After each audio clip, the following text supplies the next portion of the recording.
So we've got the cosmological argument, we've got the teleological argument, and finally we have the moral argument. A universe with moral laws, objective moral laws, implies a moral lawgiver. Now I think this particular argument hits home for people the most, because we intuitively understand that objective moral values do exist.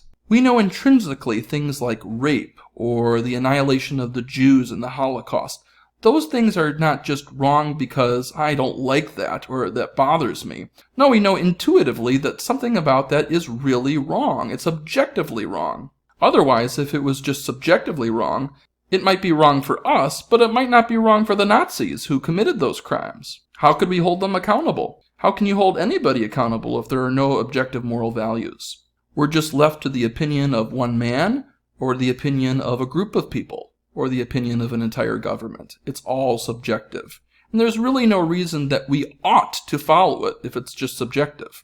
If you can get away with it, why not? But if there's a moral lawgiver, then we do have somebody to answer to. This, by the way, is another reason why I think when people object to the idea of there being pain and suffering in the world, why it's necessary for a moral law to exist.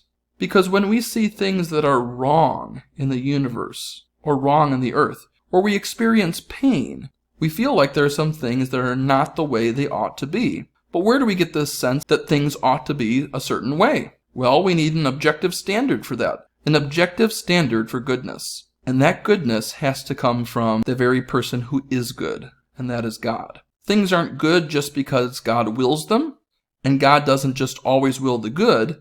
Things are good because God is good. By his very nature, that is an attribute of his. Hope that makes sense to you.